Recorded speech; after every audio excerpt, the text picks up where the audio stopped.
brand yourself gitu ya. Jadi harapannya kita bisa optimalkan personal branding kita dalam hal meningkatkan potensi keberhasilan untuk berkarir kita ke depan.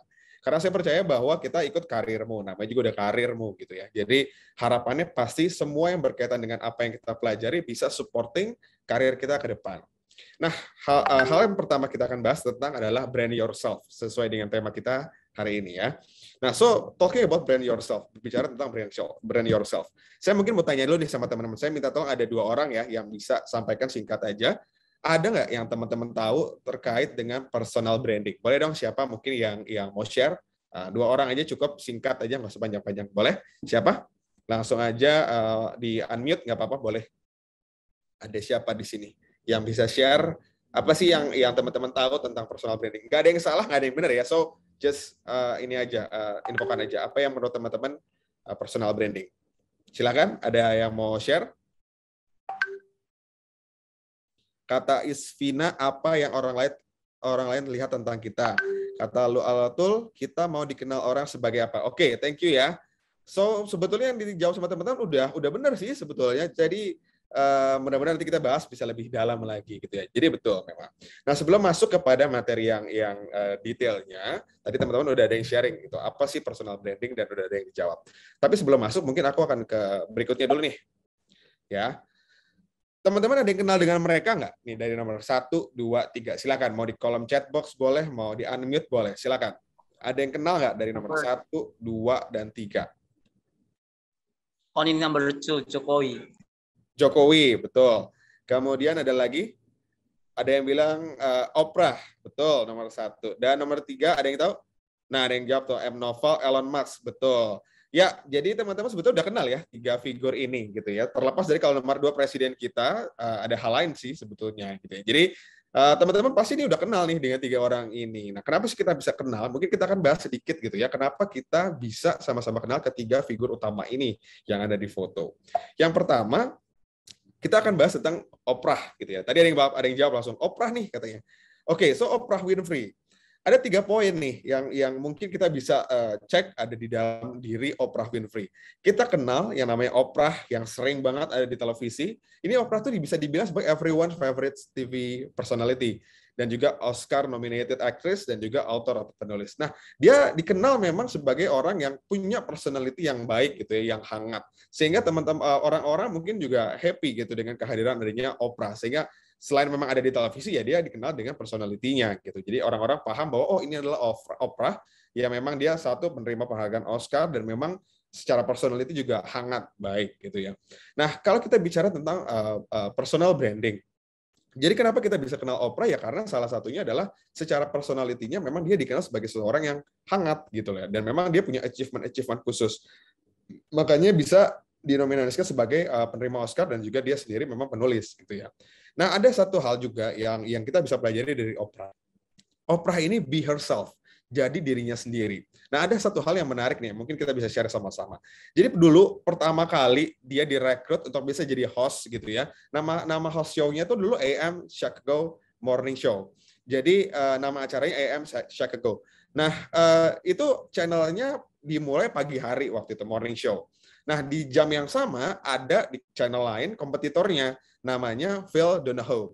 Nah, si Phil ini juga punya acara yang sama di morning show tadi. Nah, cuma berjalannya waktu, ternyata karena yang memang namanya Oprah ini personality-nya memang dikenal sebagai pribadi yang terbuka, open, ramah juga. Sehingga dia dijadikan seseorang yang memang lebih dipilih sama penonton dan penggemarnya. Dari yang tadinya rating si AM Chicago ini ada di bawah, lama-lama dengan kehadirannya Oprah ini dia makin tinggi ratingnya. Karena apa? Karena secara personality dia lebih difavoritkan oleh penggemarnya, oleh penontonnya. Jadi dia jadi dirinya sendiri, be herself. Dan yang ketiga, saya pernah mendengarkan apa yang dia pernah sampaikan gitu. Jadi dia sebetulnya sudah menemukan alasan dalam tanda kutip mengapanya dia menjadi Oprah yang sekarang. Dia pernah bilang kayak gini katanya, alasan saya sejauh ini bisa menjadi seorang yang memang sukses secara finansial itu karena memang fokusnya dia bukan karena dalam 1 menit pun dia berpikir tentang uang. Jadi dia bukan memang ngisi host itu memang cari uang gitu, tapi dia memang menjadi dirinya sendiri karena dia memang tahu, oke, saya mau jadi host seperti ini, secara filosofi apa yang saya mau share, apa yang memang saya mau berikan ke orang lain supaya saya dikenal dan memang bermanfaat orang lain. So bukan karena money, tapi memang karena dirinya sendiri. Nah, itulah kenapa kita kenal Oprah sebetulnya secara personality memang sangat strong. So itulah yang pertama kenapa kenal Oprah yang berkaitan dengan personal branding. Yang kedua, Pak Jokowi. Selain memang karena presiden ya, kalau kita udah pernah kenal karena presiden, tapi sebelum presiden gitu ya. Ada hal yang pertama.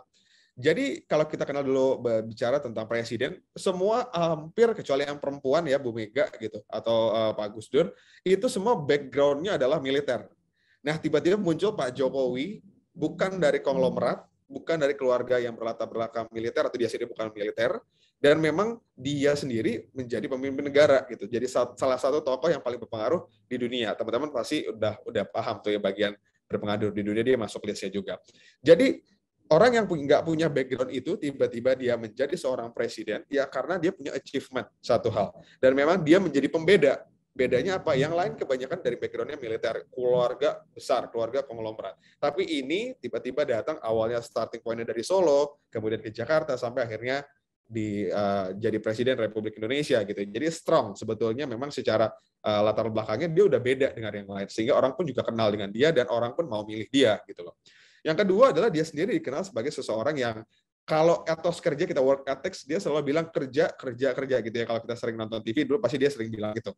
Dan metode yang selalu dia lakukan adalah belusukan. Apalagi dulu zamannya di Jakarta dia nanamin itu sehingga dia dikenal. Makanya dia banyak dipilih sama masyarakat menjadi presiden.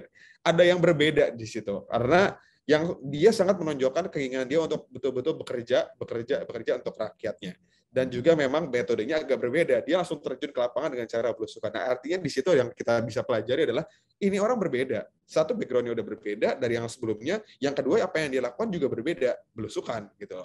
Dan secara personality yang nomor 3, ini adalah aktor politik yang digambarkan sebagai orang yang memang terbuka dia. Dia listen dengan masyarakat yang lain. Dan dia dekat dengan masyarakat. Kayak dulu contohnya kasih sepeda, dia ikut berdiskusi dengan orang-orang yang ada di masyarakat. Dan memang egaliter gitu loh orangnya. So, jadi kenapa kita bisa kenal? Satu, karena memang dia presiden. Yang kedua, memang ya karena dia secara personality-nya mudah dikenal. Dengan hal-hal yang memang menjadi pembeda daripada aktor-aktor politik yang lain yang sebelumnya sudah ada. Gitu ya, itu yang menjadi pembeda. Dan yang ketiga, yang teman-teman juga mungkin kenal adalah Elon Musk. Nah, Elon Musk pasti dikenal sebagai seseorang yang punya Tesla gitu ya. Teslanya sendiri memang produk luar biasa gitu ya, yang sekarang terkenal banget. Nah, tapi secara personality, secara pribadi, Elon Musk ini memang dia bangun citranya dia sendiri itu melalui hard work, kerja kerasnya dia, komitmen, dan juga perseverance. Perseverance itu ketekunan. Jadi dia udah ngebangun nih citranya dia sendiri berdasarkan tadi yang memang dia lakukan. Ada kerja kerasnya, komitmen, dan ketekunannya dia sendiri. Dia sendiri juga terkenal. Terkenalnya karena apa? Karena etika kerjanya. Dulu sering banget dia itu diberitakan sebagai seseorang yang mampu bekerja kurang lebih selama 100 jam dalam seminggu. Bayangin, sehari aja 24 jam. Ini seminggu dia 100 jam, bisa kerja sampai 100 jam.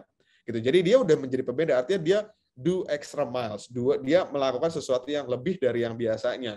Gitu. Yang ketiga adalah memang pada saat dia berbicara tentang produk yang dia kembangkan, itu kalau terjadi sesuatu yang salah atau terjadi isu, dia sendiri yang langsung terjun ke dalam, dia sendiri yang langsung memastikan bahwa ini adalah tanggung jawabnya. So sebagai leader, dia nggak cuma main as a boss, nyuruh-nyuruh bawahannya aja, tapi dia langsung in charge di lapangan, dia memastikan sebagai sesuatu yang bisa lebih baik lagi kondisinya. Sehingga dia dikenal gitu loh. Dia langsung menjadi sebuah figur, seorang yang punya komitmen yang besar, tekun, dibuktikan dengan apa? Dengan cara dia bekerja dalam 100 jam seminggu ini.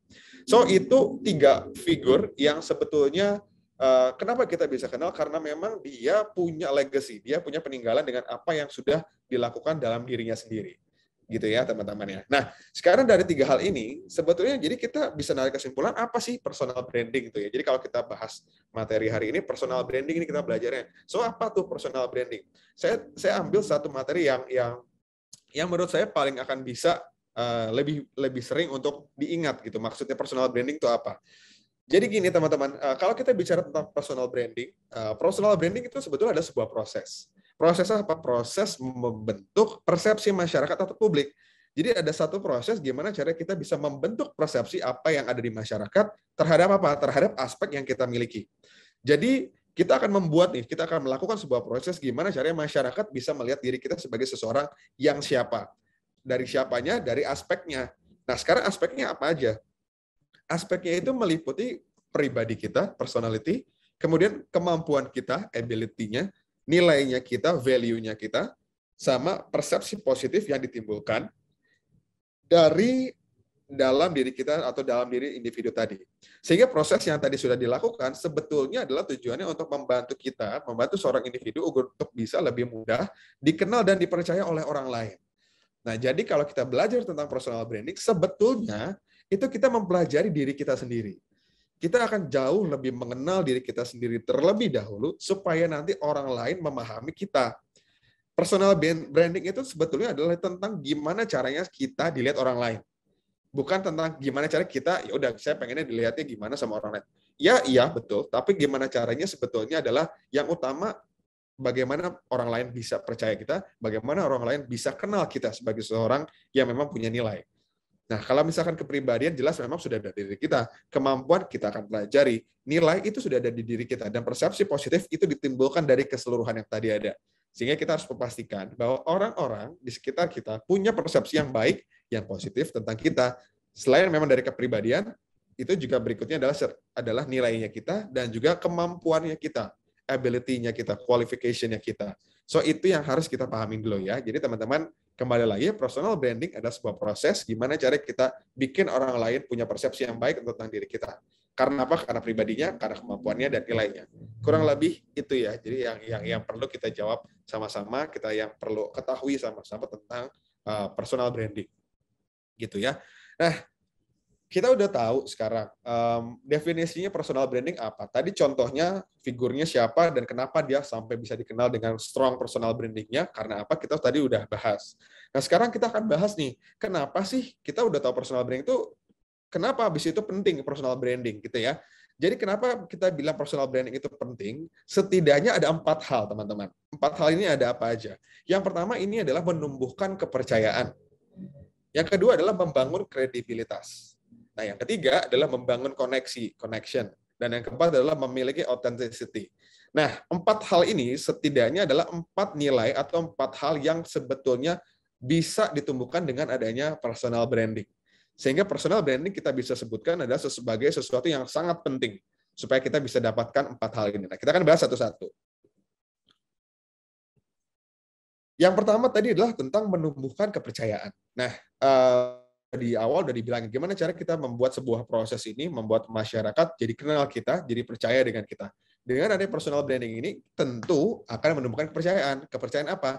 Memiliki yang branding yang baik, itu juga akan menciptakan niat yang jelas dan tulus dalam diri kita. Gitu ya. Jadi kita dari awal udah menetapkan, oke, kita mau jadi apa ke depan. Niatnya udah tahu, tulusnya udah ada gitu ya. Sehingga ini merupakan kunci. Kunci apa? Kunci untuk menumbuhkan kepercayaan bagi orang lain. Jadi sebetulnya semuanya mulai dari dirinya kita dulu gitu ya. Ketika udah paham, punya niat kita menjadi apa, dan itu akan mendorong orang supaya lebih percaya terhadap kita. Ketika kepercayaan orang lain akan menciptakan kenyamanan bagi mereka untuk lebih mempercayakan banyak hal juga pada diri kita, termasuk keinginan untuk bekerja sama. Nah, hari ini kan kita bahas tentang personal branding. So, sebetulnya kita harus merelasikan dulu ya, kita harus hubungkan personal branding ini untuk apa? Untuk karir kita ke depan. Untuk bisa mendapatkan karir kita yang baik ke depan, saya selalu percaya orang-orang memang harus punya kepercayaan yang baik juga dengan diri kita. Gitu ya. Jadi itu hal yang pertama. Kenapa penting nih personal branding? Menumbuhkan kepercayaan soalnya. Yang kedua adalah membangun kredibilitas. Nah, kredibilitas itu berkaitan dengan apa? Dengan kemampuan kita. Nah, jadi kalau kita bicara personal branding ini membantu kita dalam menetapkan diri kita untuk dapat dikenal dalam sebuah bidang yang memang menjadi spesialisasi kita. Gitu. Jadi kita udah nentuin kita mau jadi apa, dan itu akan nantinya terbantu ketika kita udah menetapkan diri kita mau jadi apa, akan terbantu untuk bisa dikenal. Dikenal apa? Dikenal karena memang kita ahli dalam sesuatu hal. Paling tidak bukan bicara ahli deh, paling tidak unggul, paling tidak bisa menguasai sesuatu yang memang menjadi spesialisasi di bidang tertentu itu. Sehingga kredibilitas ini sebetulnya tidak hanya berkaitan dengan seberapa mampu kita diberikan sebuah jabatan atau tanggung jawab, bukan hanya itu doang. Jadi ketika kita dikasih kerjaan, ya udah itu artinya kredibel, enggak juga. Tapi juga tetap seberapa jauh kita bisa dipercaya terhadap sesuatu. Sehingga artinya ini akan membantu kita dalam mendapatkan pengakuan. Ya, jadi kita akan lebih banyak diakui ketika kita sudah punya kredibilitas di bidang keahlian yang memang kita inginkan. So, kenapa personal branding itu penting? Ya, salah satunya karena kita bisa membangun kredibilitas supaya orang bisa lebih melihat kita dan percaya kita. Karena apa? Karena kita kredibel, gitu ya. Yang ketiga ini penting juga. Ini pentingnya adalah membangun koneksi. Teman-teman percayalah bahwa semakin baik reputasi seseorang, karena tadi kredibilitasnya memang baik, itu akan semakin mempermudah teman-teman menjalin networking atau pertemanan, atau koneksi tadi. Karena nggak mungkin kalau kita nggak punya kredibilitas yang baik, orang mau berteman dengan kita, orang mau percaya sama kita. Nah, kalau kredibilitas sudah baik, otomatis secara network, secara reputasi itu akan jauh lebih baik dan semakin orang juga mau percaya. Sehingga ketika personal branding kita memang sudah positif, ini akan membantu kita untuk membangun koneksi dengan siapa saja. Nah, dengan adanya kepercayaan, maka mereka tak ragu juga gitu untuk berhubungan dengan kita. Berhubungan dalam artian pengen berinteraksi, mempercayakan hal-hal yang memang perlu dipercayakan ke kita. Sehingga jika jaringan pertemanan kita atau networking kita luas, ada banyak sebetulnya keuntungan yang bisa kita dapat. Salah satunya adalah kita selalu dapat informasi-informasi terupdate. Kalau kita bicara hal ini, berarti kita akan lebih juga bisa mendapatkan kesempatan yang lebih besar untuk bekerja. Maksudnya apa? Kalau kita punya connection, percaya teman-teman bahwa pekerjaan sekarang ini itu terbatas sebetulnya, lowongannya bahasanya, gampangnya gitu ya. Nah, dengan adanya koneksi, ini jauh lebih memudahkan kita. Dan ini maksudnya bukan jadi kayak KKN ya, korupsi, nepotisme, kolusi gitu ya, enggak. Bukan tiba-tiba karena kenal terus jangan diambil, enggak. Tapi lebih ke arah karena kita udah dikenal dengan orang-orang lain sebagai seseorang yang punya kredibilitas, orang-orang akan jauh lebih mempercayakan diri. Pasti dia sebagai rekruter pun akan memilih seseorang yang memang dia udah tahu kredibilitasnya dibandingkan seseorang yang belum dia tahu. Gitu kan? Karena nggak mungkin gambling mempekerjakan seseorang yang dia belum tahu. So, membangun koneksi adalah sesuatu yang penting karena personal branding tadi. Dan yang keempat, memiliki authenticity. Nah, sebetulnya authenticity ini memang sangat-sangat penting. Jadi, be genuine gitu ya. Personal branding ini adalah sesuatu yang memang datang dari diri kita gitu, dari nilainya, prinsipnya, hasratnya, dan juga tujuannya kita sebagai seseorang gitu ya. Dan ini sebetulnya nggak akan terkemas dengan baik tanpa adanya kejujuran dengan diri kita sendiri gitu ya. Jadi kalau bicara tentang personal branding, tentu itu harus berada dalam diri kita dan memang kita keep it real dengan diri kita sendiri. Tidak boleh tipu-tipu, gitulah bahasanya. Jadi personal branding ini nantinya akan membantu seseorang supaya menjadi lebih otentik. Ya, nah ketika itu sudah otentik, ini juga akan membantu dalam memenuhi hal-hal hidup dengan lebih mudah ke depannya. Termasuk dalam soal pekerjaan, karena kita sudah dikenal sebagai orang yang otentik. It's no fake at all, gitu ya. Nah, personal branding ini nantinya kita sebetulnya memang nggak diizinkan untuk seorang individu bikin persona palsu lah, ataunya membuat sebuah image yang sebetulnya bukan diri dia gitu loh. Nah, kehidupan seseorang ini sebetulnya kan nanti akan berputar terus di sekitar pekerjaan, kehidupan profesional dan personal, sehingga ini nantinya akan lebih memanfaatkan bakat kita juga untuk membuatnya lebih berhasil. So, itu adalah 4 hal yang selalu dinilai sebagai alasan kenapa personal branding itu penting. Gitu ya teman-teman ya. Nah sekarang gini, tadi kita udah tahu definisi personal branding itu gimana. Kemudian kita udah tahu kenapa ya penting nih personal branding. Jadi kalau saya datang hari ini untuk belajar tentang personal branding, kita udah tahu juga memang ini penting gitu loh. Nah sekarang kita akan bicara tentang benefitnya, manfaatnya dari personal branding itu apa sebetulnya. Ketika kita udah paham, oke, saya udah tahu deh personal branding itu prosesnya. Gimana cara bikin masyarakat dan publik kenal dengan kita atas nilai yang kita memang punya, kemampuan yang kita punya. Terus kita tahu juga bahwa itu memang penting, nggak cuma asal ngomongnya aja gitu ya. Nah sekarang kita perlu tahu dulu, dengan adanya personal branding ini, apa sih manfaat yang bisa kita dapatkan gitu ya. Setidaknya saya ada, tentu personal branding itu punya manfaat yang besar sekali, banyak sekali. Tapi saya percaya bahwa ada 3 hal yang teman-teman perlu ketahui, teman-teman perlu memahami bahwa ini loh memang sebagai sesuatu yang bermanfaat gitu ya, manfaat dari personal branding. Yang pertama adalah personal branding ini sebagai media. Media apa? Media untuk mempengaruhi orang lain mengenai persepsi diri kita, diri individu kita. Dan juga mengenalkan keunikannya. Selain keunikannya, ini juga akan memperkenalkan kemampuan kita sebagai seorang individu. Sehingga dari hal tadi yang memang akan mengenali persepsi tentang kita, kenal tentang uniknya kita, dan kemampuannya kita, 3 hal ini akan menjadi sebagai suatu persepsi yang memberikan diri kita dikenal sebagai seseorang yang lebih unggul. Lebih unggul apa? Lebih unggul dari orang lain, dari yang individu-individu yang lain. Gitu ya, karena memang kita udah menjadi pembeda, udah tahu nih, udah kenal orang dengan personality, kemampuan, dan juga persepsi tentang diri kita, termasuk keunikannya kita. Jadi ini akan dikenal sebagai seseorang yang lebih unggul dibanding yang lain. Gitu ya. Yang kedua manfaatnya adalah ini bisa memberitahu orang tentang apa? Tentang identitas, keunikan, dan kemampuan sama yang tadi ya. Serta yang memang menjadikan kita berbeda dan bernilai. Nah, ini yang sangat penting sebetulnya, berbeda. Always be different. Jadi kalau teman-teman mau winning gitu ya, dibandingkan kompetitor-kompetitor teman-teman sebaya teman-teman itu harus selalu be different. Harus menjadi seseorang yang berbeda. Berbeda itu maksudnya ya gimana caranya orang kita dikenal sebagai seseorang yang punya kemampuan yang orang lain mungkin nggak punya gitu ya. Nah, itu pentingnya manfaatnya karena kalau kita punya personal branding. Yang ketiga, manfaatnya adalah ini bisa merangsang persepsi orang lain mengenai nilai serta kualitas yang memang kita miliki. Serta menampilkan kesan jika individu tersebut atau kita merupakan solusi dari pemecahan masalah yang memang dibutuhkan. Nah, ini yang sangat penting juga gitu ya. Bahwa ketika kita udah punya personal branding, tadi udah kenal, saya unggul, kita unggul dibanding yang lain. Kemudian yang kedua, kita berbeda dan memang kita punya nilai. Nah, kalau terus lantas apa? Kalau udah memang unggul, udah memang berbeda dibanding yang lain, then what gitu. Yang ketiga ini loh yang sebetulnya juga penting. Kenapa kita layak dipilih? Karena kita menjadi solusi dari apa yang menjadi masalah yang dilihat sama orang lain. Dengan adanya kita, mereka terbantu. Dengan adanya kita, mereka mendapatkan kontribusi. Dengan adanya kita, semuanya bisa menjadi pemecahan masalah. So, kita yang pasti akan dicari kalau kita punya personal brand yang strong, yang kuat. Jadi itu ya, teman-teman ya. Tadi kita udah paham tentang definisi, kenapa penting, dan juga sekarang adalah manfaat dari personal branding. So, hopefully, teman-teman bisa mendapatkan insight-nya dulu dari sini ketika kita udah paham 3 hal yang tadi sudah kita bahas sama-sama gitu ya. Berikutnya. Nah, sampai di sini ada yang bertanya dulu nggak dari teman-teman? Atau nanti kita buka Q&A session aja ya di akhir ya, nanti supaya nanti bisa teman-teman kumpulkan pertanyaannya. Oke, saya minum dulu sebentar ya. Oke. Nah, tadi kita udah tahu definisinya, kemudian ada manfaatnya, ada pentingnya kenapa. Terus teman-teman pasti akan tanya, oke, Bang Ibnu gitu, saya udah paham sekarang secara teori kira-kira akan seperti apa dan mudah-mudahan saya udah bisa mengimplementasikan itu. Cuman bicara tentang implementasi, gimana ya kita bisa membangun personal branding kita? Karena personal branding itu sebagai sesuatu yang nggak mudah sebetulnya memang. Perlu ada proses di sana. Sampai kita bisa define siapa kita dan memang orang-orang kenal dengan kita juga gitu ya. Nah sekarang kita akan bahas mengenai tahapannya.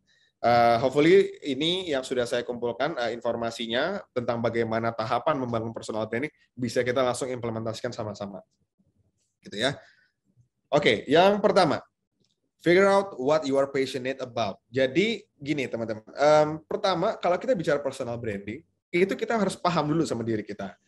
Kita paham sama diri kita kenal sama apa yang memang menjadi passionnya kita. Nah, personal brand itu harus selaras dan terrefleksi dengan apa yang memang kita suka dan menjadi ketertarikan kita juga. Agak waste kalau seandainya kita membentuk sebuah personal brand yang sebetulnya bukan kita dan kita nggak suka, tapi dipaksakan. Itu jujur, itu pasti akan membuat teman-teman tidak happy dalam menjalankan kesehariannya teman-teman dengan membawa brand itu, teman-teman. Jadi itu perlu selaras dan juga memang terrefleksi dengan apa yang memang kita suka, kita tertarik juga, passionate gitu ya. Mulai dari apa yang kita lakukan, apa kualitasnya, kualifikasinya, yang memang mengekspresikan passionnya kita. Contoh, kita kalau ngomong teori pasti agak harus bisa dapatin informasi dengan contohnya gitu ya. Contohnya gimana? Contohnya kalau misalkan teman-teman mau jadi seseorang yang memang ingin menjadi professional speaker. Nah, artinya kalau memang mau jadi professional speaker, teman-teman perlu menunjukkan diri sebagai seseorang yang memang punya kemampuan public speaking yang berkualitas gitu ya. Yang memang memiliki ambisi. Ambisi apa? Untuk menguasai bidang tersebut. Jadi sebetulnya teman-teman, kita nggak akan instan tiba-tiba langsung jago sebetulnya. Jago sebagai public speaker supaya bisa menjadi professional speaker. Semua ada prosesnya. Nah, makanya di sini dibilang, teman-teman harus nunjukin apa? Ambisinya dulu. Ambition. Jadi harus apa ya? Kadang kalau teman-teman lagi kuliah mungkin udah mulai banyak ya. Lu ambil. Nah, ambil it's a good thing sebetulnya menurut saya. Jadi nggak ada masalah kita dibilang ambisius That's not a problem at all. So kita tinggal perlu membuat image tentang ambisi yang baik itu yang seperti apa. Salah satunya seperti ini contohnya. Jadi kalau memang teman-teman menjadi professional speaker dan tunjukkan sebagai teman-teman pengen menjadi sebagai professional speaker yang handal dengan cara menunjukkan ambisinya tadi, belajar, mengikuti workshop, mengikuti seminar, berlatih, berkompetisi. That's the ambition, gitu ya. Sehingga kemudian setelah dari ambisinya sudah ditonjolkan, kita perlu showing the ability-nya kita gitu. Kita perlu menunjukkan bahwa kemampuan public speaking-nya kita ini loh yang saya mau tunjukkan. Dan dari situ teman-teman akan dinilai oleh orang-orang lain. Kalau teman-teman hanya berbicara di dalam dirinya sendiri, oke, saya pengen jadi professional speaker, tapi do nothing, hanya ngeliatin belajarnya online aja, ngeliatin, tapi tidak di showcase dalam hal public speaking, dan itu akan sulit. Jadi setelah udah belajar dengan ambisi yang strong tadi, tunjukkan bahwa memang kita punya kemampuan itu. Nggak langsung jago ya, tadi dari awal udah bilang, that's not a problem. Jadi lalui prosesnya supaya teman-teman dinilai, oke, teman-teman making progress dari yang tadinya di titik A, sekarang udah di titik B yang lebih strong. Begitu pun terus sampai belajar. Professional speaker itu nggak sekonyong-konyong tiba-tiba jadi dari lahir langsung jago gitu ya, nggak. Tapi mereka akan ada prosesnya. Teman-teman kalau ngelihat news anchor, pembawa acara gitu yang memang sudah sangat hebat gitu ya, itu mereka pasti ada prosesnya. Percaya itu dulu. Jadi semua orang sebetulnya bisa sukses, tinggal jalannya aja yang kita tempuh, yang mau yang mana. So pastikan bahwa teman-teman punya ambisinya, teman-teman punya niatnya, dan tunjukkan kemampuan itu. Sehingga apa yang memang teman-teman tuju, selain passion-nya sudah ada, teman-teman punya ambisinya. Gitu ya, itu tahapan yang pertama. Tahapan yang kedua adalah grow your social footprint. Nah, ini nih. Kita sekarang hidup sudah di zaman yang bisa dibilang digitalnya tinggi sekali, digitalisasi lah, gitu ya. Sehingga kita perlu grow your social footprint. Nah, dalam artian gimana? Nah, sekarang kita perlu membuat sebuah profile yang memang merefleksikan passion-nya kita tadi. Nah, dalam hal apa? Tepat. Kalau kita bicara tentang personal branding yang sekarang lagi kita pelajari sama-sama, dan ini kita berbicara tentang karir, artinya gunakan sosial media yang punya relevansi dengan karir dan profesional. Apa? Salah satunya adalah LinkedIn. Sehingga maksimalkan penggunaan LinkedIn ini untuk bisa merefleksikan kemampuan kita tadi, passion-nya kita, dan ketertarikannya kita, dan ambisinya tadi. Gimana, Chan? Kita udah disediakan nih, udah ada nih platformnya. So, you udah pakai itu, bangun social footprint-nya, bangun social presence-nya. Gitu ya. Jadi, kalau kita aktif dalam sosial media yang lain juga, kayak misalkan Instagram, Twitter, Facebook, itu juga harus dipastikan bahwa kita mempunyai informasi yang konsisten atas apa yang sudah kita buat tadi. Jadi make sure teman-teman nih, kalau teman-teman di sini yang sudah belajar, ada yang belum punya LinkedIn, so make sure teman-teman punya LinkedIn dulu. Daftar aja kalau belum punya. Walaupun teman-teman masih mahasiswa, it's okay. Very, very okay. So, teman-teman perlu membuat satu statement dalam LinkedIn tadi sebagai sesuatu yang konsisten untuk sosial media yang lain. Instagram, Twitter, or Facebook, it's ya bisa juga. So grow your social footprint, starting dari LinkedIn dulu minimal, gitu ya tahapannya. Yang ketiga, make plan for yourself. Nah, jadi gini, kita udah tahu lah definisinya, manfaatnya, kemudian pentingnya. Kita juga udah tahu apa yang kita passionate, kita suka, kita tertarik di bidang apa, kita udah paham. Kita udah mau juga bikin social footprint-nya. Nah, sekarang berikutnya adalah kita harus punya plan-nya dulu. Plan-nya ini dalam artian perencanaan ke depan nih. Rencana tentang bagaimana kita ingin menggunakan personal branding tadi ke depan. Gitu. Jadi kalau kita udah menentukan saya mau jadi A, make sure bahwa A ini memang konsisten dan memang kita bisa bawa ke depan. Jangan sampai di tengah-tengah nanti kita nggak jelas. Sehingga kita perlu buat plan supaya kita terarah dan terukur. Gitu ya. Jadi mulailah membuat target, keputusan, dan perencanaan karir yang selaras dengan brand kita. Contoh, kalau tadi kita bicara tentang professional speaker, kita udah passionate dengan public speaking. Terus ke depan dengan public speaking ini, kalau kita memang suka, kita mau apa gitu? Apakah kita memang mau berkarir di bidang yang sama juga? Dalam artian, oke, saya mau jadi news anchor. Oke, saya mau jadi diplomat. Saya mau jadi apa? Misalkan yang sering ada tampil di depan publik lah, atau mungkin terjun di dunia politik. Kemampuan public speaking kan itu digunakan gitu. Jadi public speaking tidak terkunci hanya membawa acara atau jadi ada di depan TV aja, enggak ya. Jadi public speaking will be needed everywhere. Jadi itu teman-teman perlu make sure dulu. Jadi teman-teman udah tahu plan-nya gimana.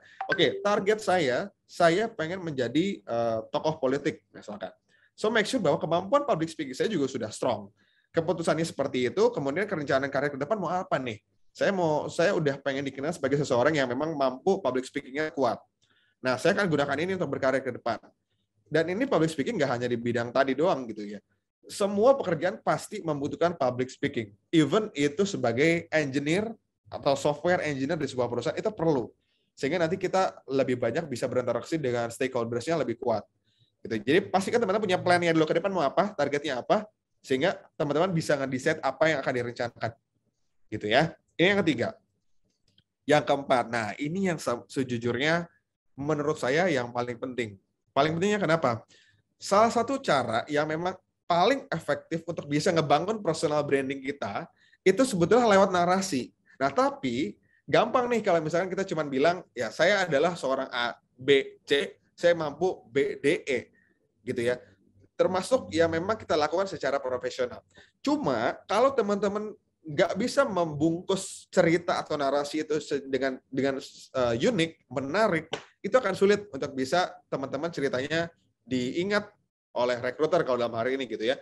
Dan juga memang ceritanya beda gitu ya, nggak menonjol dibanding yang memang yang lain. Nah, yang lain bisa aja ceritanya lebih bagus dari teman-teman. No. Jadi teman-teman harus bisa memastikan bahwa ketika kita bercerita, kita menyiapkan sebuah narasi, make sure bahwa narasi itu memang strong untuk disampaikan dan memang berbeda. Sehingga teman-teman perlu membungkus itu dengan cerita yang baik dan cerita yang mudah diingat. Kata kuncinya adalah mudah diingat. Gitu ya. Jadi harus unik. Contoh, nah kembali lagi kita contohnya. Nah, cerita yang bagus tuh yang kayak gimana atau yang terbungkus dengan baik tuh yang seperti apa? Contohnya ada 2 nih saya kasih di sini. Yang pertama adalah kita coba tanya deh, ada nggak atau apakah kita menempuh jalur dalam tanda kutip yang nggak biasa sehingga kita bisa berada di posisinya kita sekarang. Contoh lagi, saya dulu punya teman gini. Teman saya ini adalah seseorang yang high achiever. Dia luar biasa sekali achievement-nya dari zaman dia SMA sampai kuliah sampai dia kerja sekarang.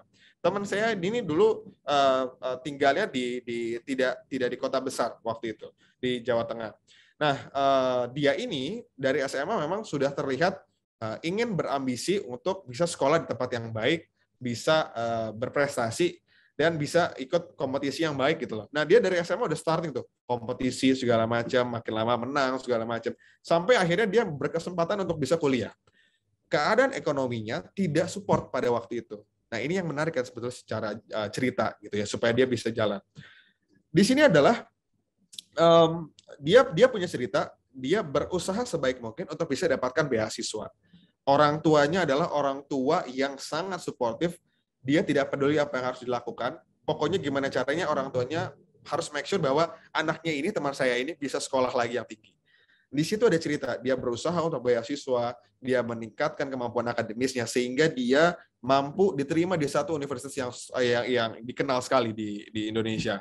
Gitu ya. Sehingga di kampusnya pun dia juga berprestasi lagi. Dia jadi ketua BEM, jadi segala macam, dia punya menang, potensi prestasinya banyak, segala macam. Itu karena apa? Dia selalu ingat lagi dulu, oke, dulu orang tua saya yang mampu ingin menyekolahkan saya sampai ke tingkat sekarang. Sampai dia di titik sekarang, dia diterima beasiswa LPDP untuk bisa kuliah lagi ke Inggris, yang tahun ini dia akan berangkat. Dia punya cerita yang memang selalu dia bawa adalah itu. Dia kan bidangnya dia bidangnya politik waktu itu, studinya. Nah, kenapa pada saat dia ditanya di program beasiswanya itu, kenapa memang mau sekolahnya politik? Dia cerita ada hal yang menarik ini. Ini yang mungkin bisa menjawab nomor 1. Dia menempuh jalur yang tidak biasa sampai ke posisi yang sekarang. Dia menjawab begini. Saya hadir dari keluarga yang secara finansial atau ekonomi bukan background yang kuat. Saya dulu kuliah, orang tua saya berjuang mati-matian untuk bisa saya sekolah. Kita adalah keluarga yang biasa mengantri Raskin. Teman-teman mungkin tahu Raskin. Dan program-program pemerintah. Saya kuliah bisa karena beasiswa dari pemerintah. That's why, karena itulah saya mau kuliah yang berurusan dengan dunia perpolitikan supaya saya nanti bisa jadi bagian dari kebijakan publik. Bisa jadi bagian dari kebijakan pemerintah yang akan membantu orang-orang lain yang seperti saya dulu. Nah, ini kan sebetulnya jadi cerita yang sangat menarik gitu. Yang membeda, orang ini akan selalu diingat dulu ceritanya seperti ini. Dan dia selaras menetapkan studinya seperti itu supaya nanti dia bisa ikut membantu juga seperti teman-temannya dia, atau seperti dia yang lain. That's a very strong story menurut saya. Dan ini terjadi di teman saya sendiri gitu. Ya. Nah, yang kedua, bagaimana pengalaman pribadi kita mempengaruhi pilihan-pilihan profesionalnya tadi kita gitu. Jadi ini sebetulnya selaras. Kalau kita bisa memberikan cerita, menjawab pertanyaan dua inilah minimal, itu teman-teman harusnya sih bisa membuat cerita yang berbeda dan akan selalu diingat sama orang-orang. Sehingga itu juga akan merefleksikan teman-teman punya personal brand-nya. Oh, dulu si A ini adalah seseorang yang memang datang dari keluarga yang biasa saja, dia menjadi bagian dari program pemerintah tadi, mendapatkan bantuan dari pemerintah. Sekarang dia mau sekolah supaya bisa jadi dari bagian dari kebijakan publik tadi. That's a very slow story kan. Jadi make sure bahwa itu bisa teman-teman bawa. Pengalaman pribadinya ada dan memang mempengaruhi pilihan-pilihan profesionalnya dia. Nah, itu kan yang nomor 2, pilihan pribadinya ya dari pengalaman pribadi. Gitu ya, teman-teman ya. Dan yang terakhir, yang kelima, ini yang juga penting ya. Bicara tentang personal branding, kita harus be genuine, be consistent, dan ini yang sangat-sangat harus ditekankan, be ready to fail. Jadi teman-teman harus have a freedom to fail, harus punya kebebasan untuk dalam tanda kutip gagal. Nah, personal branding yang baik, itu sebetulnya personal branding yang otentik dan genuine. Baik lagi ya, tadi sering banget kita selalu bilang, ini harus otentik, nggak bisa palsu-palsuan. Kita harus bisa mendemonstrasikan apa yang telah kita janjikan dari awal untuk bisa selalu konsisten. So, be genuine, be konsisten, selalu kita bawa diri kita seperti itu. Karena satu dari diri kita nilai, percayalah teman-teman, semua manusia di dunia ini punya kelebihan dan punya nilai. Jadi make sure bahwa nilainya teman-teman harus ditonjolkan, terutama yang sangat-sangat positif. Dan yang kedua adalah secara konsisten teman-teman bawa seperti itu. Gitu ya. Sehingga nantinya akan mudah mendapatkan pengakuan yang baik. Kalau kita memang memfokuskan diri kita pada sesuatu yang memang telah secara konsisten kita memang bawa, kita pasarkan dari awal. Gitu. Nah, yang juga penting adalah kita harus siap. Siap apa? Siap dalam menghadapi kegagalan. Nah, kalau kita bicara kegagalan gitu ya, kegagalan itu kan selalu sesuatu yang berat sebetulnya. Memang nggak ada orang yang mau gitu. Kita selalu pengen hindari, jangan sampai kita gagal. Ini manusiawi sebetulnya. Nah, tapi kalau misalkan kita menghadapi kegagalan, kita justru nantinya akan memiliki personal branding yang jauh lebih kuat karena ada pembelajaran di sana. So, make sure bahwa teman-teman have a freedom to fail ya. Ini saya selalu tekankan, ayo catat deh teman-teman. Harus ada nih, have a freedom to fail. Jangan pernah takut buat gagal. Saya selalu dulu, terutama ketika masuk ke perusahaan-perusahaan startup ya, kita didesain, kita didorong untuk nggak usah takut dengan gagal. Kalaupun gagal, just learn from it gitu. Tapi jangan kelamaan gitu. Kalau udah gagal, kita belajar cepat dari kegagalan itu and try again, cepat juga. Jadi kita jatuh cepat, gagal cepat, tapi belajarnya harus lebih cepat lagi gitu loh. Jadi karena dari situ kita akan belajar hal yang baru dan hal yang banyak. Dari situ kita akan belajar apa yang sebelumnya belum kita evaluasi, next-nya kita akan tahu. Jadi make sure bahwa teman-teman harus nggak usah takut yang namanya gagal. Gagal ya gagal aja, have a freedom gitu. Jadi nggak usah takut dengan hal itu. Cuman ya jangan asal-asalan artinya ya udah nyantai aja gagal, no. Bukan ke sana, tapi ketika teman-teman udah menyiapkan sesuatu, udah didesain sedemikian rupa dengan kuat, jangan pernah ada kepikiran, oh tapi ntar gagal, oh tapi ntar gini, oh udah jalan. Kalaupun gagal, then try again secara cepat. Kita pelajari dengan cepat kegagalan tadi. Ini berkaitan sangat berkaitan dengan personal branding karena personal branding itu bukan sesuatu yang gampang di-define dari awal. Nggak bisa. Itu teman-teman harus ada prosesnya. Teman-teman pasti nanti ada yang mungkin dalam tanda kutip gagalnya, oh kayaknya bukan begini. Nah dari situ teman-teman akan belajar supaya bisa mendefine, bisa menentukan mana sih personal branding yang sebetulnya yang memang kuat di teman-teman. Gitu. Jadi ya. Nah, jadi itu adalah 5 hal tahapan mengenai gimana caranya kita membangun sebuah personal branding. So make sure teman-teman bisa melalui fase-fase tadi dan sampai yang kelima ini minimal, gitu ya. Nah, sekarang gini, kita dari tadi sudah bicara definisi, manfaatnya, pentingnya, tahapannya udah tahu, gimana ngebangunnya. Sekarang saya pengen sharing. Jadi nanti kalau teman-teman di sini ada yang mau sharing juga boleh. Kita masih ada waktu ya. Nah, supaya teman-teman pembelajarannya jauh lebih optimal, biasanya akan jauh lebih enak atau jauh lebih optimal tuh kalau seandainya kita mendapatkan informasi mengenai contohnya kayak gimana. So, izinkan saya buat share experience-nya saya, gimana caranya saya mendefine personal branding saya hingga sekarang gitu ya. Jadi nanti teman-teman mungkin bisa hopefully bisa mendapatkan pembelajaran dari sini. Ini saya akan share ya. Nah, ini sedikit singkat perjalanan saya lah kurang lebih gitu ya. Jadi kalau kita bicara personal branding, saya coba akan share seperti ini. Saya buatkan ya, paling singkat. Sebetulnya ada 2 jalan waktu itu. Tapi saya akan bawa satu jalan yang sebetulnya sampai sekarang masih menurut saya lumayan kuat pengaruhnya.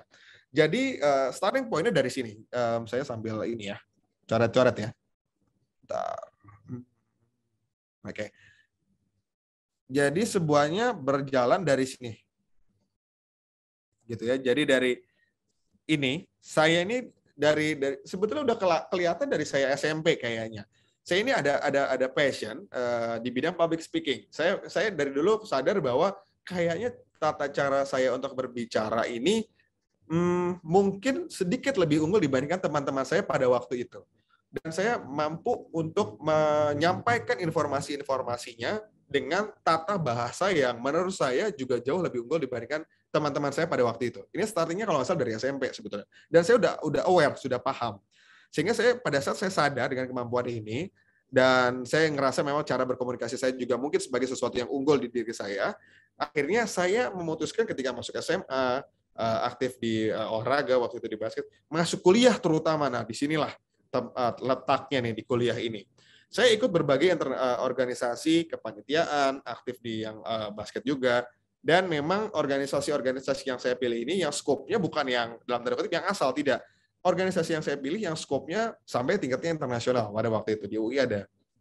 Nah, di sana saya didorong juga untuk bisa explore cara saya berkomunikasi, leadership saya, dan juga gimana caranya saya mampu berinteraksi dengan banyak orang dengan background berbeda, dengan kemampuan berbeda. Nah, saya di sana didesain gitu. Jadi semua starting point-nya dari sini. Kemudian di tahun 2017, akhirnya saya memutuskan, saya ngerasa dari awal di kuliah ini kok kayaknya saya ini deh punya kemampuan ini, kemana lagi ya berikutnya setelah tadi organisasi sudah ada achievement-nya alhamdulillah. What's next gitu ya. Di 2017 saya memutuskan untuk bisa join satu kompetisi pageant Abang None Jakarta.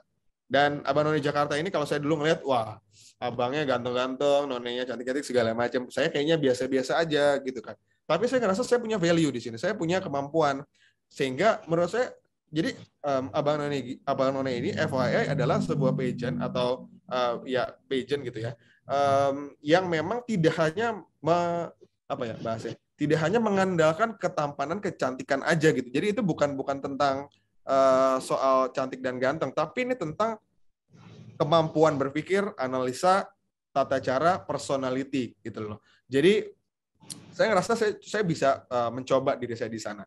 Sehingga pada waktu itu akhirnya saya memutuskan untuk join pageant-nya. Prosesnya panjang sekali. Waktu itu saya sambil kuliah sampai Abang None terkenal bisa bikin pulang jam 3 pagi atau jam 1 pagi. Kalau dia pembekalannya lagi lama gitu ya. Dan di situ saya battle dengan kerjaan, dengan kuliahnya, tapi ada Bang None-nya juga gitu. Tapi saya percaya ini kayaknya prosesnya bisa dilaluin gitu, ditempa gitu lah ya. Bagaimana menampilkan diri, berkomunikasi, kemudian sampai akhirnya kompetisi ini selesai. Alhamdulillah saya terpilih jadi abangnya, mendapat juara. Kemudian naik lagi ke tingkat provinsinya dan di sana diadu lagi dengan juara-juara yang lain. Alhamdulillah dapat lagi gitu. Jadi sebuah pembelajaran hilang. Oke. Jadi balik lagi, setelah itu sudah tercapai, ternyata alhamdulillahnya ya udah terpilihlah lagi. Dan ketika menjadi Abang None ini memang banyak banget kesempatan yang terbuka selebar-lebarnya, mulai dari kita berhubungan dengan tokoh pemerintahan, figur pemerintahan, pengambil keputusan, kebijakan, semakin banyak exposure di dunia entertainment yang lain atau di dunia pariwisata, kebudayaan segala macam. Akhirnya bertemu dengan tokoh-tokoh besar, presiden, gubernur, wali kota dan segala macam. Sampai akhirnya saya di 2018 diminta oleh pemerintah untuk ke Jerman pada waktu itu untuk ikutin B2B travel trade event yang terbesar dan tertua di dunia pada waktu itu bukan pada waktu sampai sekarang di Jerman, namanya ITB Berlin, itu di International Tourismus Börse. Jadi sebetulnya ini event travel trade di dunia, tapi serius gitu lah ya. Jadi ada B2B. B2B itu business to business. Jadi dealing gimana caranya kita bisa bawa turis ke Indonesia, ke Jakarta, dengan cara nanti ada mekanisme corporate business gitu ya. Jadi intinya kurang lebih seperti itu. Di 2018 saya diminta pada waktu itu, alhamdulillah pengalaman yang luar biasa. Berkat apa sebetulnya? Ini berkat dari passion yang tadi saya udah punya di awal. Saya dulu di kuliah di kampus selalu ada banner besar dulu.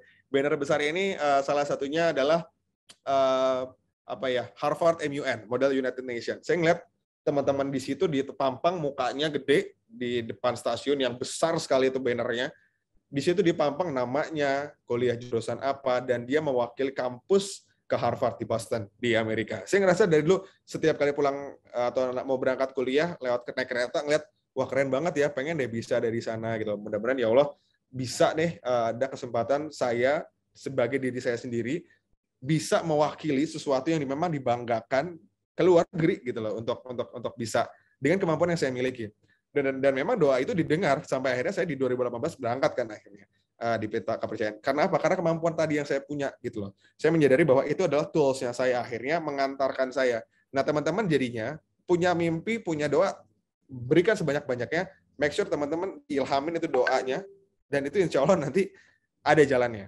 Nah, jadi make sure selain have a freedom to fail yang tadi, teman-teman harus bebas untuk bermimpi juga, bebas untuk berharap juga gitu. Asal jangan terlalu banyak berharap, tapi kita harus ada ininya juga ya, statement kuat untuk harus ngapainnya. Nah, dari situ juga jadinya terbuka kesempatan lain gitu loh. Mulai kayak inilah ya, ketemu Pak Sandi segala macam. Kemudian dengan figur-figur politik dan entertainment yang sering kita temui di televisi, MC partner saya juga news anchor di CNN dan Putri Indonesia. Jadi ini kesempatan-kesempatan ini terbuka karena ada awalnya. Awalnya apa yang tadi? Saya udah mendefine dari awal, saya punya kemampuan untuk public speaking dan use it. Gunakan ini, jadikan tools ini sebagai sesuatu yang akan membuka jalan kita ke depan. Gitu ya. Sampai sekarang ini saya masih berjalan MC, moderator sekarang. Mulai dari event yang conference, pelatihan, workshop, sampai wedding event, ini berjalan semua sampai sekarang. Dan ini menjadi salah satu side job jatuhnya ya, bukan side job sih, sesuatu yang memang menjadi penambah untuk kita juga. Jadi selain memang bekerja di sektor formal, masih aktif sampai sekarang di setiap weekend gitu ya. Selama memang ada yang dipercayakan, itu masih berjalan. Nah, kaitannya apa terus dengan personal branding? Personal branding saya dari awal memang sudah didefine untuk seseorang yang ingin dilihat selain memang karena etos kerjanya striving for excellence, saya punya kemampuan untuk public speaking. Akhirnya diterima inilah di tempat kerja. Nah, saya sekarang bekerja sebagai product manager di perusahaan tech startup yang operasionalnya di Asia Tenggara. Nah, saya terpilih. Kalau saya harus cerita, kenapa saya terpilih di posisi sekarang, salah satunya adalah, jadi pada waktu rekrutmen, saya dikasih tahu sama atasan saya juga, product manager juga, dikasih tahu, Ibnu, ini kita dulu memilih kamu di antara kandidat yang lain, karena sebetulnya kamu punya sesuatu yang kita perlukan. Apa? Kemampuan komunikasinya. Jadi kandidat yang lain secara technical skills itu mungkin lebih hebat dibanding saya, mungkin. Tapi mereka tidak punya kemampuan untuk berkomunikasi yang mungkin sehebat saya, seunggul saya. Nah, disitulah yang mungkin menjadi pembeda. Kenapa saya dipilih karena kemampuan komunikasinya? Di pekerjaan saya sebagai product manager, ada satu hal gitu loh. Karena saya terpilih ini menjadi keunggulan saya dalam berkomunikasi pada waktu itu, karena memang dibutuhkan untuk proses high level stakeholders management di pekerjaan saya. Jadi di pekerjaan saya ini saya harus manage stakeholders di tingkat C-level, CEO, CFO, country manager segala macam, itu dealingnya dengan saya semuanya. Nah, percayalah teman-teman, tata cara kita bekerja di kantor itu akan sangat berbeda ketika kita bicara dengan satu kolega yang sama levelnya dengan kita, yang di bawah kita, yang di atas kita tingkat satu level, sama yang tingkat C-level. Kita bilangnya kalau C-level itu high level stakeholders. Jadi itu akan sangat berbeda. Dan di pekerjaan saya sangat-sangat dibutuhkan gimana cara bisa memanage pola komunikasi itu. Itulah kenapa saya dipilih. Kalau technical skills yang lain masih bisa dipelajari, tapi kemampuan yang ada di diri kita, yang mungkin tata cara berbicara ini, mungkin nggak bisa begitu aja dipelajari dengan cepat. Sedangkan kalau technical skill ya udah kita ada modulnya, kita pelajarin bisa. Gitu. Jadi ini pengalaman saya teman-teman sebagai contoh. Jadi biar teman-teman ada gambaran bahwa ketika kita mendefine dari awal passion-nya apa, kemudian kita tahu targetnya apa, kita mau punya ambisinya sebesar apa, kita arahkan ambisi itu ke channel-channel yang memang tersedia, dan ada jalannya ternyata. Kemudian sampailah sekarang di titik di mana pekerjaan ini didapatkan karena yang tadi sudah di-define di awal. So make sure teman-teman mudah-mudahan ada cerita yang bisa sama juga, bisa teman-teman jalankan. Gitu ya. Ini contohnya aja. Nah sekarang kalau bicara tips and tricks, tipsnya apa nih Bang Ibnu atau trik-triknya apa? 3 hal sebetulnya. Ini saya buatnya dalam bahasa Inggris sedikit karena biar lebih enak istilahnya. Jadi tips and triknya itu ada 3 paling nggak. Yang pertama adalah kita harus ada clear dan juga sesuatu keunggulan yang unik. Baik itu dari talenta atau dari expertise-nya kita, kemampuannya kita. Jadi kita harus make sure bahwa kita harus bikin personal strength atau kemampuan individu kita, kemampuan atau keunggulan diri kita, termasuk talenta dan value-nya kita, itu clear. Nah, sekarang tips and tricks nih. Baik lagi ya. Jadi, teman-teman itu perlu make sure bahwa kita punya strength, kemampuan yang memang unik, dan juga clear gitu ke depannya. Si A, B, dan C ini mampu sebagai seseorang yang apa. Jadi kalau udah clear, itu udah satu hal yang checklistnya oke gitu ya. Kemudian adalah kemampuan untuk bisa mengartikulasikan keunikannya kita. Jadi branding statement-nya kita tuh dari awal memang sudah harus clear dan concise. Concise itu kayak singkat padat jelas. Sehingga nanti unique set of strength-nya kita, sesuatu yang memang unik di kemampuannya kita, itu bisa dengan mudahnya dikenal. Dan memang bisa membuat diri kita kenapa dilihat lebih baik dibandingkan orang lain. Gitu ya. Jadi nggak boleh ambigu, harus clear dan harus bisa membuat diri kita terlihat berbeda dibandingkan yang lain. Dan apa yang kita bisa tawarkan ke mereka, bahwa kita bisa lebih baik dibandingkan orang lain di competition kita. Gitu ya. Dan yang ketiga adalah, yang ketiga adalah persistence. Ketekunannya kita lah, gitu ya. Atau pokoknya ketekunan kita untuk bisa mengkomunikasikan brandnya kita secara konsisten di berbagai channel. Nah, berbagai channel kayak tadi, misalkan kita udah menggunakan LinkedIn, Twitter, Facebook, atau Instagram, atau secara langsung pun pada saat kita bertemu secara offline, itu harus konsisten. Apa yang sudah kita tulis, ya memang itulah kita. Apa yang sudah kita informasikan, ya itulah kita. So, gimana caranya kita harus bisa aware bahwa being consistent in every interaction kita. Dari apa yang kita sebutkan, dan gimana cara kita merespon kepada orang lain. So, sebetulnya itu sih tips and tricks-nya. Jadi, make sure bahwa 3 hal ini bisa teman-teman lakukan. Sederhana sebetulnya, tapi nggak mudah, gitu ya. Berikutnya jadi gini, kalau tadi kita bicara tips and trick, di situ sering banget dituliskan bahwa kita harus punya set of strength yang clear, talenta kita udah clear, apa yang kita mau tuju apa udah clear. Nah, sebetulnya ada metodenya nih, ada tools-nya, ada alatnya yang mungkin kita bisa pakai supaya kita bisa mendefine strength kita tuh sebetulnya apa dan yang lainnya apa. Ini nanti teman-teman boleh baca detailnya, tapi sekilas saya mungkin akan bantu seperti ini kurang lebih. Jadi starting dari ini dulu ya, strength. Oke, dari strength ini. Jadi dari strength ini intinya adalah kalau strength, jadi teman-teman pasti udah tahu lah ya, SWOT analysis. Kalau mungkin ada yang belum tahu, SWOT analysis SW-nya itu adalah strength and weakness. Ini nih ya. Strength and weakness. Nah, SW itu komponen yang ada di internal. Internal itu artinya di diri kita. Nah, tapi yang O dan T, opportunity dan threats, itu sebagai sesuatu yang eksternal nih, yang bawah. Jadi, kita harus paham bahwa yang namanya SWOT analysis itu ada 2 hal. Ada yang di internal, di diri kita, ada yang di eksternal, dari luar diri kita yang memang sebetulnya kita nggak bisa kontrol. Nah, jadi gini, kalau misalkan internal itu strength, ya otomatis adalah sesuatu yang memang faktor-faktor yang mendukung kita supaya kita menjadi seseorang yang lebih dinilai lebih, yang punya kemampuan atau keunggulan apa yang kita punya. Dan sebetulnya ini memang di dalam kontrolnya kita. Nah, strength-nya itu katanya ada 2 nih sebetulnya. Ada yang shared, ada yang specialized. Nah, kalau yang share itu sebetulnya yang memang orang lain juga bisa sama adanya. Salah satunya misalkan graduate atau lulus dari kampus yang prestis, yang kuat, yang dikenal. Itu kan teman-teman yang lain juga bisa sama. Nah, tapi kalau yang specialized itu sebetulnya mungkin hanya teman-teman aja yang punya, yang memang ada di diri kita. Itu sebetulnya kategori strength. Nah, kalau kayak weakness, itu sebetulnya hal-hal yang memang ada di diri kita yang tricky gitu ya. Yang memang masih di dalam kontrolnya kita, tapi yang di luar kontrol orang lain juga gitu loh. Jadi ini adalah hal-hal yang mungkin mempengaruhi gimana cara personal branding kita jadinya lebih dilemahkan gitu ya, atau jadi nggak strong lagi dengan adanya ini. Nah, weakness ini juga nanti bisa jadi short term, bisa juga long term gitu ya. Jadi mungkin ini nanti teman-teman bisa cek dulu by definition-nya seperti apa. Kalau implementasinya juga sama sebetulnya. Jadi nanti mungkin teman-teman bisa, sorry kok gini. nggak hilang ya. Jadi nanti teman-teman bisa pastikan bahwa yang namanya SWOT analysis itu harus ada 2 elemen. Ada yang di internal kita dan di luarnya kita. Gimana caranya? Teman-teman harus pahamin diri kita dulu, kemudian kita analisa apa nih yang bisa ada faktor-faktor di luar yang menentukan juga. Sekarang kita bicara contoh. Oke, kalau contohnya saya, misalkan strength, weakness, and opportunity and threats-nya. Strength saya, misalkan tadi, saya punya kemampuan untuk bisa berkomunikasi yang mungkin lebih unggul dibandingkan yang lain. Itu satu.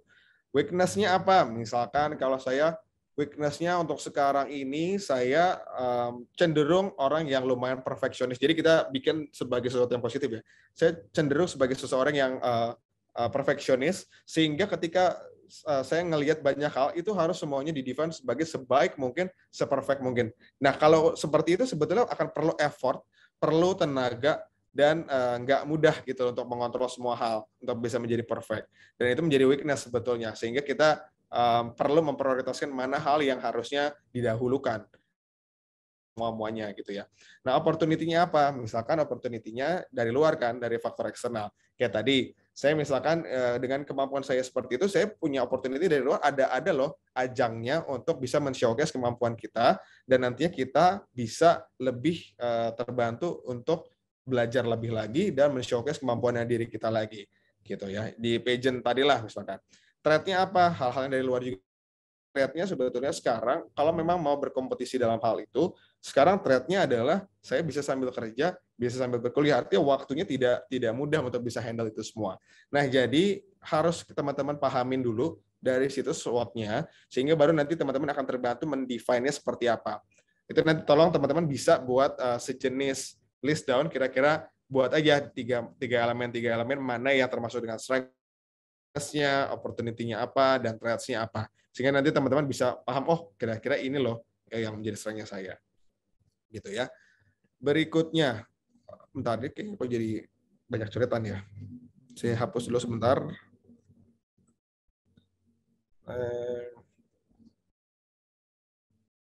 Nah, ini ya. Jadi kita mungkin akan beralih ke yang hampir terakhir, bahwa ada do and don'ts biasanya. Jadi apa sih hal-hal yang perlu kita lakukan, apa yang mungkin sebaiknya kita hindarkan. Nah, saya mungkin akan mulai dari yang don'ts-nya dulu, baru kita nanti yang akan do gitu ya. Nah, teman-teman perlu menghindari sebisa mungkin tidak dilakukan. Yang pertama adalah be the copycat brand. Jadi jangan sampai teman-teman ketika mendefine personal brand teman-teman itu mengikuti orang lain yang sebetulnya teman-teman tidak seperti itu. Jangan sampai. Karena nanti teman-teman tidak real, tidak otentik, dan teman-teman menjalaninya pun juga akan terlihat dari orang lain, ini bukan Anda. So make sure bahwa teman-teman tidak copycat. Belajar boleh melihat seseorang, tapi pastikan bahwa itu tidak di-copy plek-plekan. Itu tapi teman-teman harus meniru apa yang baik dan dicocok nggak dengan diri kita. Itu copycat brand jangan sampai gitu ya. Don't yang kedua, hal-hal yang harus dihindarin juga yang kedua. Be the ignorant brand. Maksudnya apa? Teman-teman jadi ignoring itu kayak mengabaikan gitu, mengabaikan sosial media yang karena teman-teman nggak ngerti pakainya. Misalkan LinkedIn ada, sosial media lain kayak Twitter, Facebook itu ada, Instagram ada, tapi teman-teman cuma ngerti di Instagram doang atau di Twitter doang. Ya udah, LinkedIn nggak ngerti, ribet, nulis dulu atau apa ya? Yang Twitter juga kayaknya enggak deh. Nah, jangan sampai ignoran terhadap itu. Sedangkan teman-teman bisa tahu bahwa sosial media itu adalah channeling teman-teman untuk meningkatkan personal brand-nya tadi. So make sure jangan sampai ignoran atau mengabaikan apa yang sebetulnya bisa growing, menumbuhkan social footprint-nya teman-teman. Dalam hal ini sosial media. So make sure jangan sampai diabaikan. Harus bisa dipelajari. Karena nggak sulit harusnya. Yang ketiga, yang harus dihindarkan adalah be the lazy brand. Jadi lazy brand itu gini maksudnya. Teman-teman punya LinkedIn, punya Facebook, punya Instagram. Teman-teman ketika udah nulis profile di LinkedIn, A gitu ya.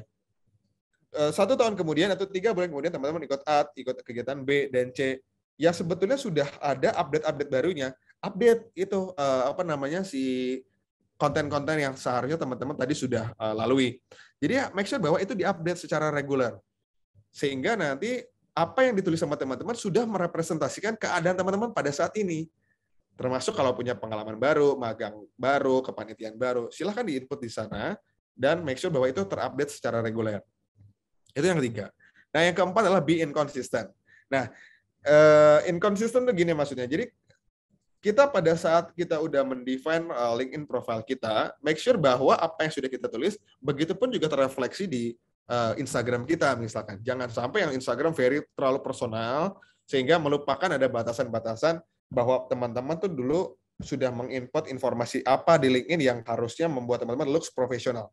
Di Instagram terlalu tidak terbatas gitu ya, tidak dibatasi. Nah itu sebisa mungkin ada konsistensi dan ada relevansi antara satu sosial media dengan yang lain. Karena apa nih? Di sini saya pernah dapat research di Forbes waktu itu, kalau 93% pemberi kerja itu sebetulnya juga mencari sosial media profile teman-teman loh. Nah, ini 93%.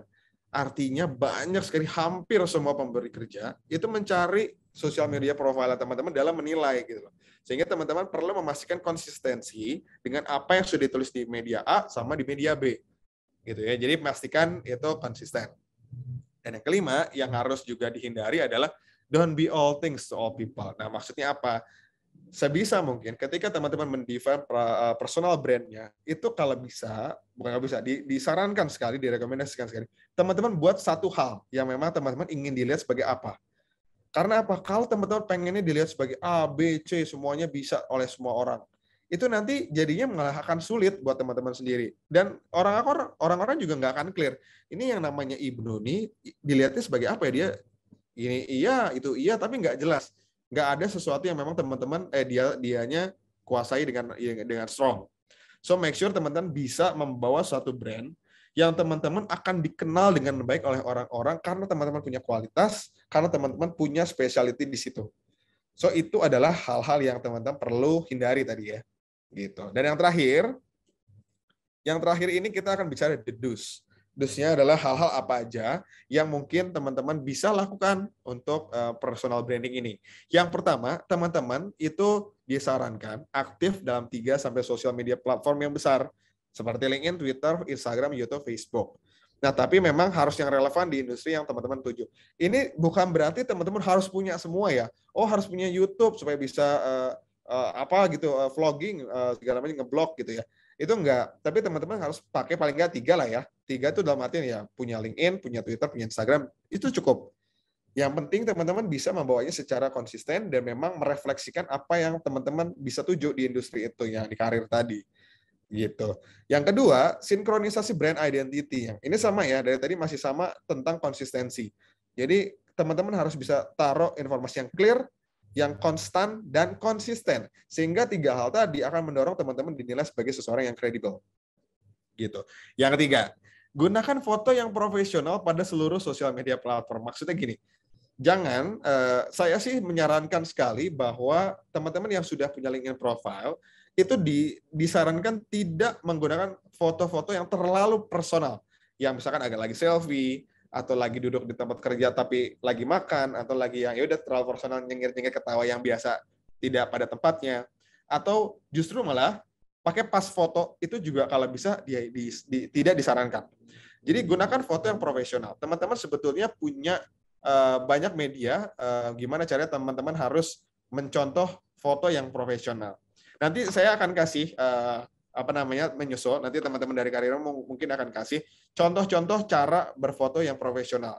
Dan itu bisa dibuat sendiri sebetulnya di rumah. Nanti saya akan share ya. Sehingga nanti pastikan supaya teman-teman di sosial medianya menggunakan foto yang baik dan tepat gitu. Yang keempat adalah be yourself. Jadi harus otentik.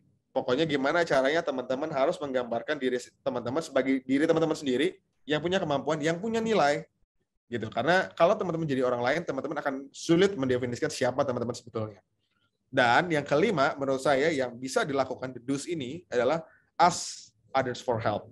Jadi maksudnya adalah kalau teman-teman pada saat mendefine strategi atau membangun personal branding ini punya kesulitan atau masih agak kurang bingung, karena memang ini nggak mudah ya membangun ini, teman-teman bisa kok sebetulnya silakan tanyakan pada orang lain yang memang kenal dengan kamu sendiri, yang memang kenal dengan teman-teman sendiri.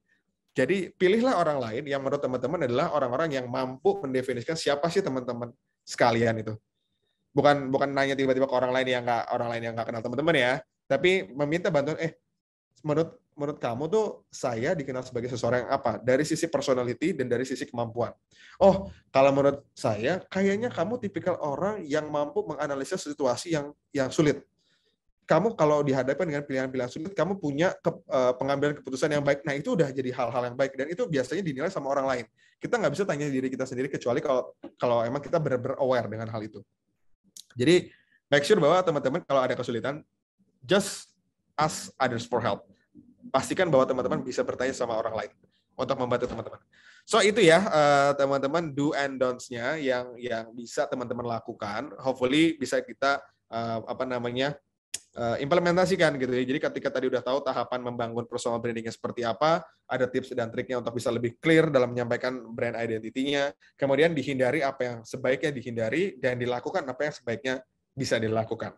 Terakhir dari saya, dari semua materi yang sudah tadi disampaikan, saya perlu menyampaikan hal ini di akhir. Saya selalu ingat satu quote yang disebutkan sama Walt Disney ini. Jadi Walt Disney, teman-teman pasti semuanya tahu Walt Disney itu apa dan siapa gitu ya. Paling nggak apanya dulu deh. Jadi kalau teman-teman ngeliat kartun Disney itu udah pasti yang ada di kepala Disney gitu ya. Jadi dulu Walt Disney pernah bilang gini, I think it's important to have a good heart failure. Jadi menurut dia adalah ini sebetulnya akan sangat penting ketika bisa punya pengalaman untuk dapetin kegagalan yang keras tapi bagus gitu ya, yang memang gagalnya parah banget tapi sebetulnya kegagalan ini tuh justru merefleksikan sesuatu yang baik. Dan itu pada saat dia muda gitu. Jadi jangan sampai telat gitu loh. Jadi selama kita masih muda, masih mahasiswa, lagi job seeker, artinya masih muda lah. It's okay to have a failure. Dan karena apa? Karena dari situ dia mau belajar a lot gitu ya. Belajar banyak hal tentang itu. Karena bukan apa-apa, karena itu membuat dia menjadi lebih aware, menjadi lebih paham, ngeh gitu ya, tentang apa yang terjadi di diri kita. Nah, sedangkan pada saat dia takut untuk mencoba, itu justru yang tidak disarankan. Jadi nggak boleh sekalipun, nggak boleh disarankan pokoknya, janganlah takut untuk mencoba. Jadi just do it. Karena apa? Ini Walt Disney ini dulu punya perjalanan kesulitan mendefine brand-nya dia sebagai pencetus animasi lah gitu ya. Dia banyak gagalnya itu. Sampai akhirnya kita sampai sekarang tahu yang namanya Walt Disney dengan kartun-kartunnya, dengan semua figur-figurnya, itu kita kenal. Itu dulu dia ada prosesnya dan dia ngerasa itu adalah kegagalan yang banyak dan strong. Sehingga itu yang justru mendefine siapalah dia sekarang. Sehingga itu teman-teman, selain dari hal-hal penting tadi dari personal branding, teman-teman juga perlu paham bahwa teman-teman have a freedom to fail. Saya selalu sebutin ini dari tadi, teman-teman punya kebebasan untuk gagal, but still dari situ harus teman-teman bisa pelajari cepat dan get up cepat dan lakukan pembaruan yang lain. Sehingga dari situlah teman-teman bisa mendefine siapa teman-teman sesungguhnya dengan personal branding yang baik sesungguhnya. Gitu. Jadi itu yang teman-teman perlu lakukan dan teman-teman perlu bisa lakukan secara konsisten. I think that's all, Mbak Tia. Mudah-mudahan masih ada waktu. Setelah ini kita bisa ngobrol bareng di Q&A session. Thank you, teman-teman.